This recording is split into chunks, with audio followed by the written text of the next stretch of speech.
国鼎立，乃一部深谋远满族冉家烈，我等了60多年的大真原因，我知。Singkatnya, 20 tahun telah berlalu. Nama Wan Ping semakinlah terkenal, bahkan dia dipanggil sebagai Yang Mulia Raja Wang Ping. Alasan Wang Ping benar-benar dihormati, 20 tahun yang lalu, ada yang namanya 3 kekuatan besar yang salinglah bersaing antara Dazhou dan Kekaisaran Chen Yun. Dan persaingan itu sudah berlangsung selama berabad-abad, guys. Untuk penguasa Gunung Disan, dia adalah orang yang begitu sangatlah kejam, melakukan pemungutan pajak yang sewenang-wenang dan berlebihan, membuat para warganya ini benar-benar sengsara dan menderita.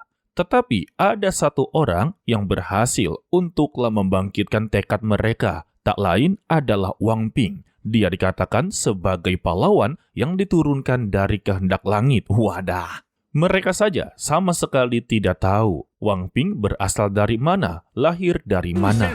Tetapi kebaikan dan kepintaran dia mengubah semua yang berada di negara Disan. Dia juga dibantu oleh istrinya, tak lain adalah Qingyi.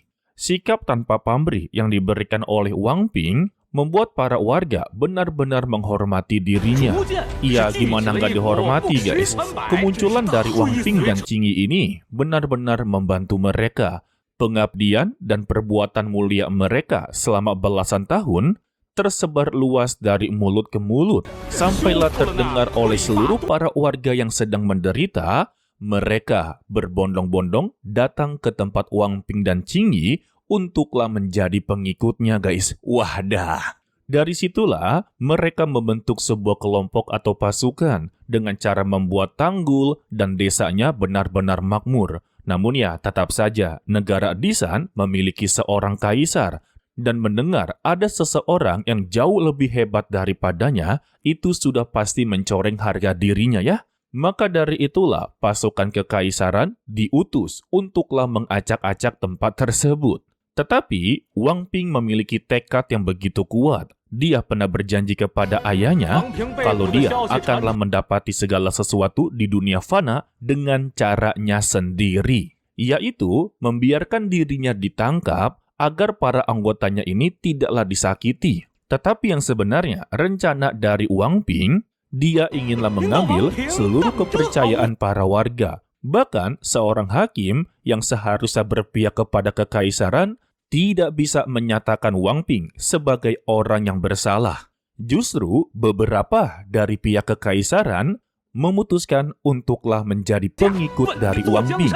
Mereka mengkhianati sang kaisar dan berhasil untuklah menggulingkannya dan menjadikan Wang Ping sebagai kaisar yang baru. Wahahaha.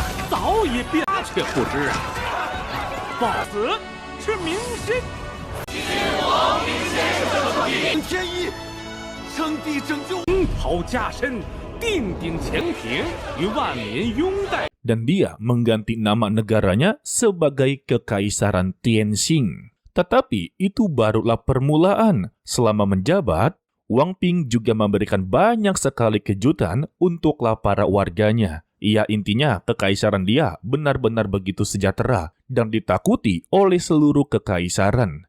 Contohnya, selama 5 tahun berdirinya negara Tianxing, Wang Ping dikenal sosok kaisar yang berdedikasi dan giat dalam memimpin. Tidak sampai di situ, dia juga berhasil menjalin aliansi dengan 2 negara, Kekaisaran Chen dan Dazhou. Hal inilah membuat negara Tianxing benar-benar menjadi lebih kuat. Tidak ada lagi yang berani untuklah menyerang negara mereka. Untuk Wang Lin yang telah mendengarkan cerita tersebut, dia sungguh bangga kepada Wang Ping. Hanya dalam waktu 20 tahun, dia benar-benar menjadi penguasa dunia.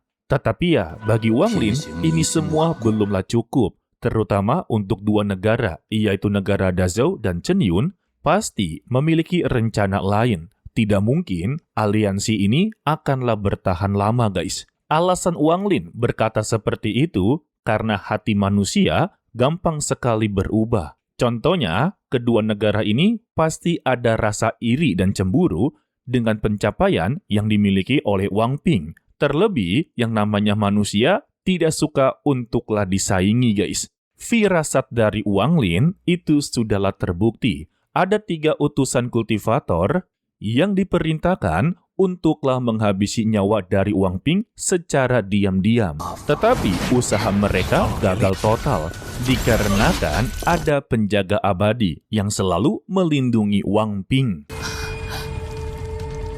Ternyata ini semua adalah ulah dari 2 kaisar, Kaisar Chen Yun dan Kaisar Zhou. Mereka sungguhlah tidak menyangka, ternyata Wang Ping memiliki hubungan dengan seorang kultivator tingkat tinggi. Sampailah salah satu tetua agung sudah begitu kesal. Dia meminta untuklah menyelidiki latar belakang dari Wang Ping, serta mengungkap sosok di balik orang yang melindunginya. Iya, jangan cari gara-gara dah. Tetapi secara tiba-tiba, mereka mendapat tekanan spiritual dengan memberikan sebuah peringatan untuk keluarga Ran alias keluarga kultivator tidak boleh mencampuri urusan dinasti dari dunia fana. Iya, benar, ada hukum langit dan bumi. Dunia kultivator, ya dunia kultivator. Dunia fana, ya dunia fana. Sampailah mereka berdua diberikan peringatan keras. Pelanggar, klannya akanlah dimusnahkan. Alhasil, mereka berdua tidak bisa berbuat apa-apa. Sampailah mereka bertanya-tanya siapa di balik negara Tianxing.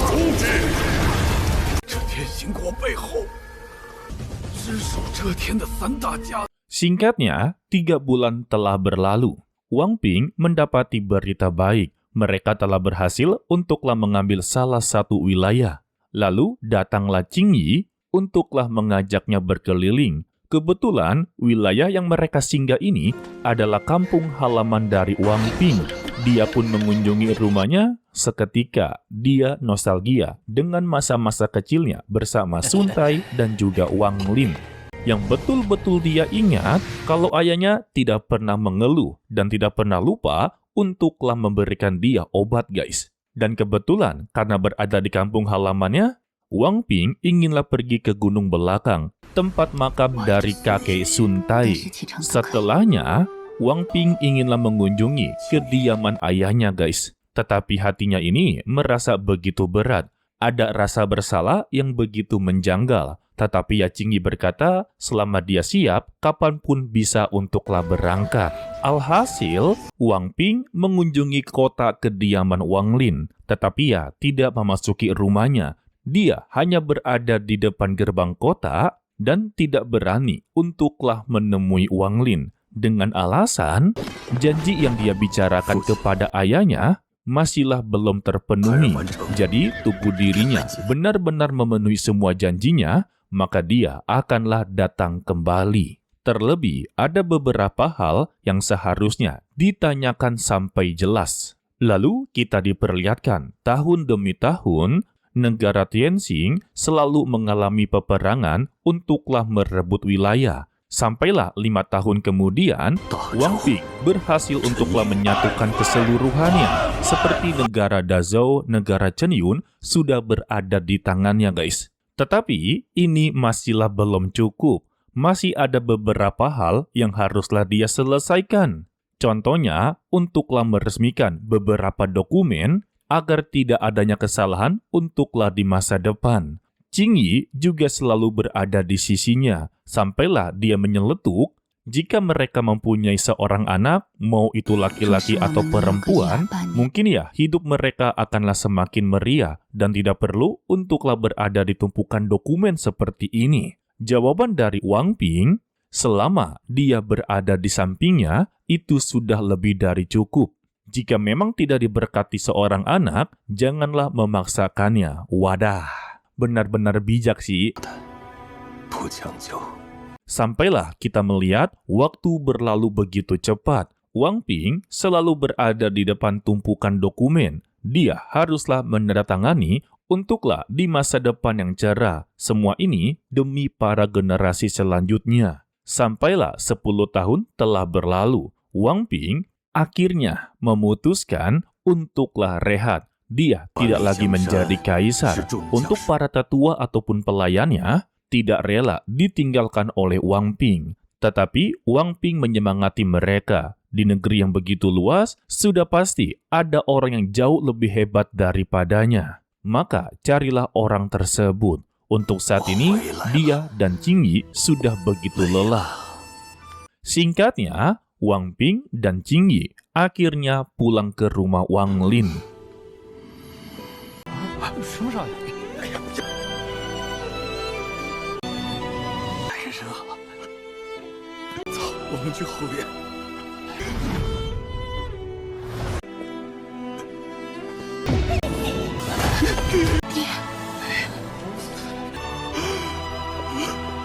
Aduh, jujur nih, Mimin kalau kayak begini-begini nggak kuat guys. Sampailah pada malam hari, Wang Lin memang sudah mengetahui kedatangan dari Wang Ping. Dia pasti inginlah bertanya sesuatu kepadanya. Pertanyaan pertamanya, dia inginlah tahu asal-usulnya. Contohnya seperti ibunya. Wang Lin menghela napas, dan pertanyaan ini sudah diduga sedari awal oleh Wang Lin guys. Jadi, dia akanlah menceritakan semuanya. Wang Lin menceritakan tentang dirinya terlebih dahulu. Jauh di sana, ada sebuah planet kultivasi. Dulunya, ada seorang pemuda yang hanya manusia biasa, tetapi memutuskan untuk menjadi seorang kultivator. Dari situlah, dia mengerti tentang dunia kultivasi benar-benar begitu kejam. Contohnya, seperti melewati berbagai rintangan yang hampir saja membunuhnya, dan juga melihat segala kelicikan hati manusia. Cerita dari Wang Lin bisa dirasakan dan dipahami oleh Wang Ping.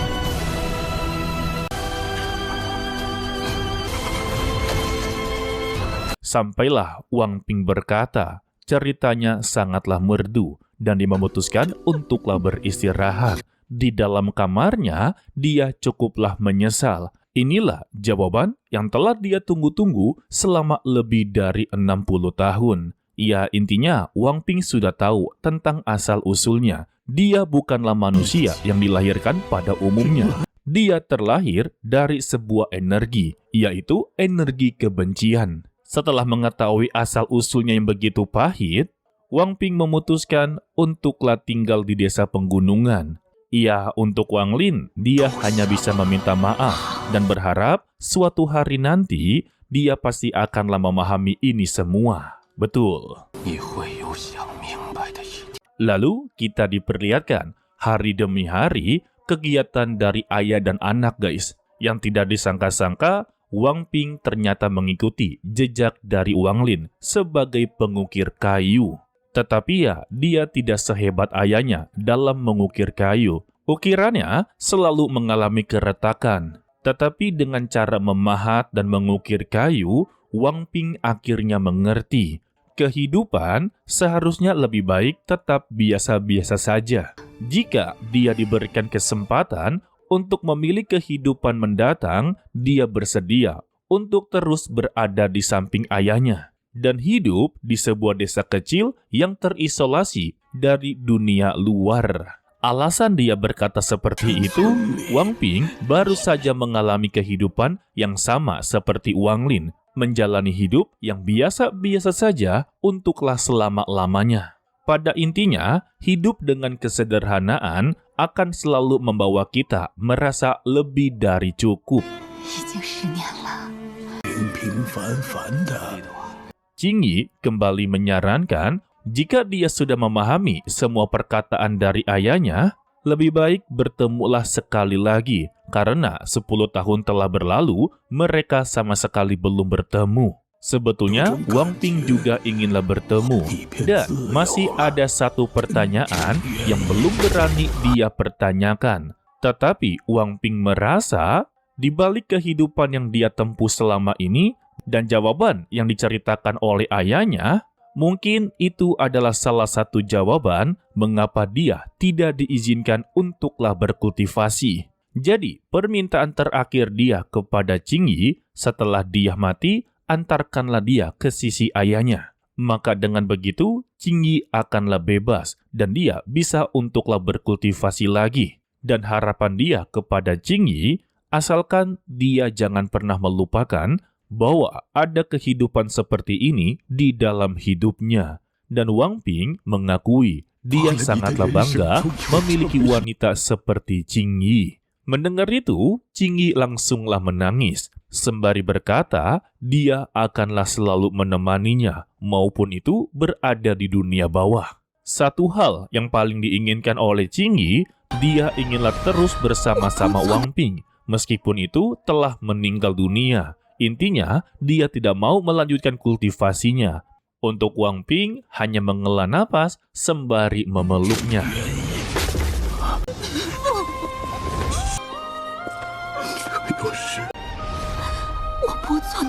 Lalu Wang Ping teringat dengan perkataan ayahnya, seni ukir haruslah dilakukan dengan segenap hati. Dengan begitu, ukiran dia akanlah menyatu. Dan terlihat beberapa ukiran dari Wang Ping, semuanya terlihat sempurna. Tetapi untuk ukiran terakhir, dia belum bisa untuklah menyempurnakannya. Karena dia tahu dia belum menangkap intinya, guys. Dan permintaan keduanya, setelah dia meninggal dunia, maka bakarlah ukiran kayu ini bersama dirinya. Dan Wang Ping berkata, "Ayah, sudah lama aku memaafkanmu."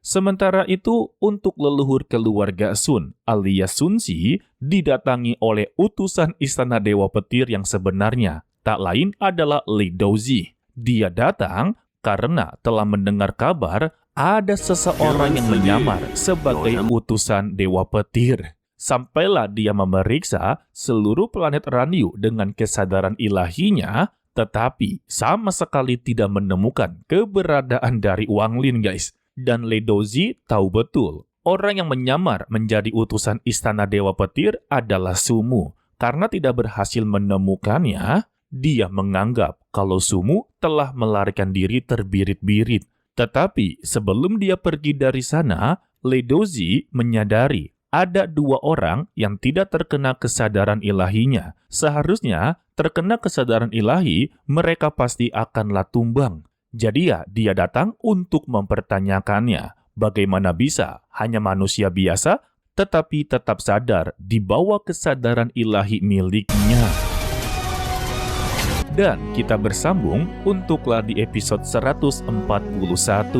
Episode ini penuh dengan air mata. Dan untuk di akhir-akhir, Li Dozi memang terlihat begitu sangatlah sangar ya. Tetapi di ujung-ujungnya, dia akanlah mendapati konsekuensi dari Wang Lin. Ya, untuk di awal-awal sih, kita akan dibuat kesal dengan sikap dari Li Dozi. Tetapi di akhir-akhir, dialah yang akan ketakutan kepada Wang Lin. Ya, nantikan sajalah untuk di episode berikutnya. Lagi pula, dari kalian semua sudah pasti menonton spoilernya. Oke lah, sepertinya cukup sampai di sini saja dulu untuklah video kali ini. Mimin ucapkan terima kasih kepada kalian yang telah menonton sampai akhir. Pesan dari Mimin, tetaplah menjadi orang yang baik, walaupun itu sangatlah sulit. To be continue, sampai jumpa di video berikutnya. Bye-bye.